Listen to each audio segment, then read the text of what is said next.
All right, hey guys. So after looking at a lot of your assignments that you guys turned in, it seems as if day 6 is giving you guys a problem, and it's not so much the ones that are trinomials, that are factoring trinomials. It's the one where you'll see two terms and it seems like you guys are having an issue. So I thought to make a little video just to kind of give you guys some demonstrations, and then you can see for yourself how it works when you have these kind of examples, so that when you're doing day 6 or even day 7 or even the review, you're good to go.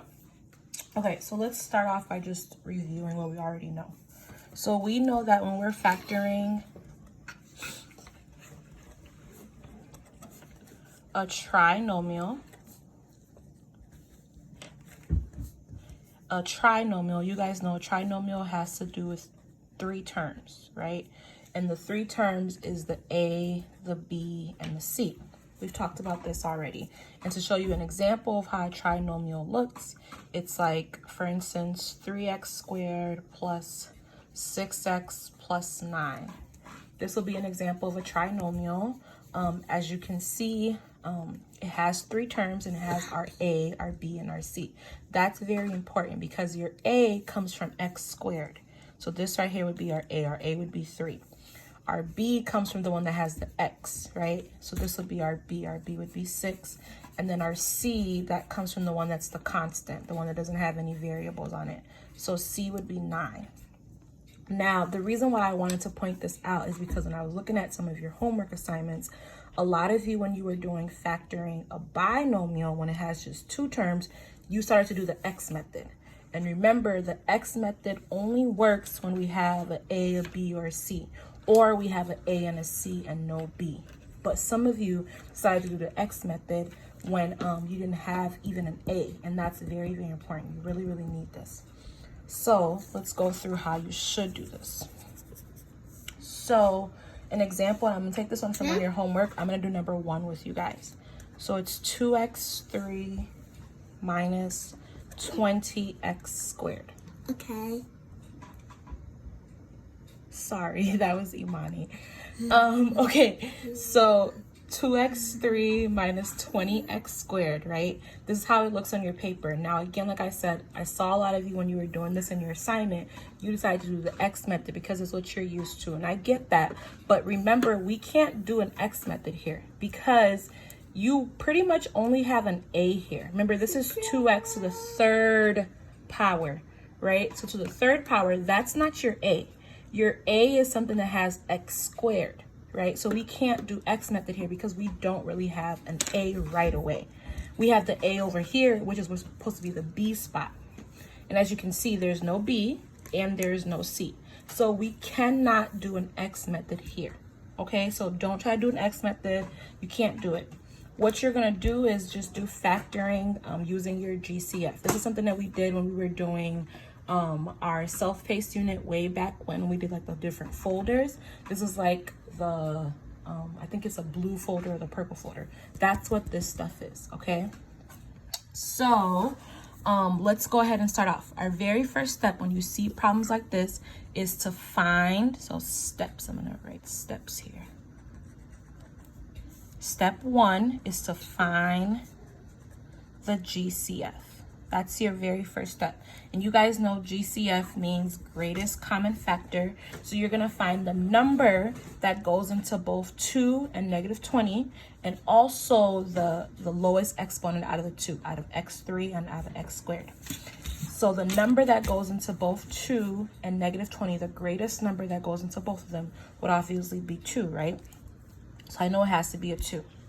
And then I also have to figure out what is my lowest exponent. Now, as you can see, I have x3 and then I have x squared. So obviously the lowest one out of the 2 would be x squared. So this right here is my GCF. So now my second step is for me to divide using the GCF. So I'm gonna take this and I'm gonna divide it by over here, and I'm also gonna divide it by over here. So 2x3 minus 20x squared, I'm gonna divide it, like I said, with my GCF. So 2x2, 2x2. I hope this is jogging back memories for you guys, because I remember doing this 10,000 times on the board. So I'm probably like, you're probably at home like, oh yeah, I remember this. So 2 over 2, remember 2 divided by 2, that'd be 1. So you can just cancel it out or bring it down. Depends what you want to do. I'm crossing it out. And then remember, you subtract these two. So 3 minus 2 will give you 1. So this is x to the 1 power. I hope you're following so far. And then I'm going to go over here. So then it's 10 or 20 divided by 2, and that's 10. And then x squared and x squared. Remember, that's x2 minus 2 is 0. So you do not write that down. You just cross it out. It's gone. It goes away. So this is what it'll be when you divide it using your GCF. This is your answer. Well, not your full answer. This is a part of your answer. Now, the third step is just for you to write the answer. So third step is to write the answer. Now, when you are writing your answer, you use your GCF, and you use what you got when you divided using the GCF. So what it should look like is 2x squared, and then parentheses x minus 10. Okay, so this is what your final answer should look like. As you can, and you can put the 1 here if you really want to as well. But as you can see, if we were to factor this out or distribute this, if I were to distribute this inside, I would get my original answer. So if I would do 2x squared times x squared, I would get 2x to the third.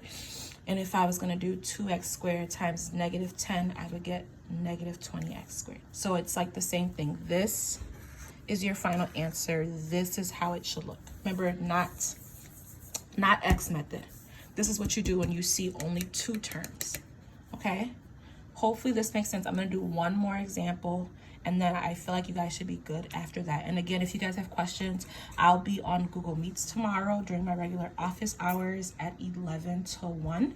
So then you can come on there, ask me any questions, or even email me like the rest of you have been doing, okay? Let me do one more example. This one I'm going to take from your homework as well. I'll do number 6. It's 4x squared plus 10x. Okay? So for this one, again, our very first step is to find our GCF. Step 1.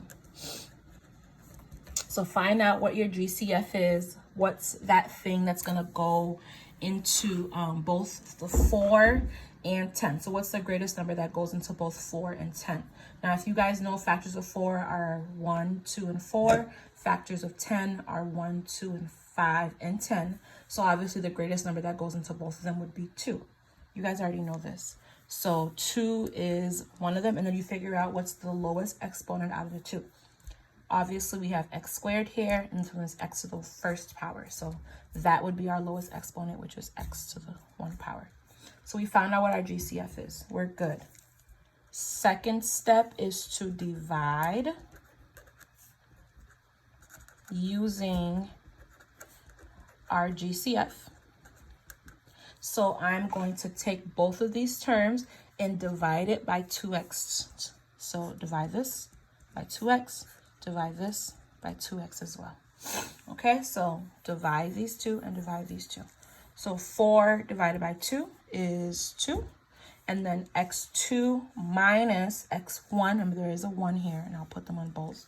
So 2 minus 1 would be just 1, so 2x. Then you do the same thing over here. 10 divided by 2 is 5. And then x1 minus x1, remember that's 0, so you do not do anything, you can just cancel it out. So it's just 2x plus 5. And remember, the last and final step is for you to write your answer. Write your answer. So when you're writing your answer, remember you take your GCF in the front of the parentheses and you bring your answer in the parentheses. So your answer will look like 2x parentheses 2x plus 5. That's it. That's your final answer. And again, if you don't believe me, you can always distribute and check your answer. Okay, so that's all I'm going to do. I'm going to do these 2 examples. Like I said, this one was problem number 6 in your homework from day 6. And the first one that I did was problem number 2 from your day 6, or problem number 1, I'm sorry. So again, if this doesn't make sense, if you have any questions, let me know. But I hope and pray that you guys are doing well. Hopefully spring break went really well and you guys were rested. Now we're back like we never left, right? So again, questions, email me, Schoology message me. Those of you who have not been doing your homework, I've been checking. I'm finishing up grading today. So if you have not submitted anything, if you have not turned in anything, if you haven't done your quizzes, I pushed the deadline to this Friday, but you guys, that's the last of the deadlines that I'm going to give. So please, please, please make sure you do all your Unit 9B homework. So that includes day 1 all the way to day 7 and also the review. I know it's thick, but y'all done had 3 weeks now to do it, plus the other weeks. So make sure you get that done, and then also make sure you do your quiz. I'm going to send out information about your test within the week. So if you are done with everything, which some of you are, you can do your quiz. Again, like I was saying, if you have not done your homework, get to it, because I will be emailing parents starting tomorrow to let them know what you have not been doing. And you don't want that to be you. So, yeah, I think that's all I got. Bye, bye, bye, bye. Have a good rest of your day, okay?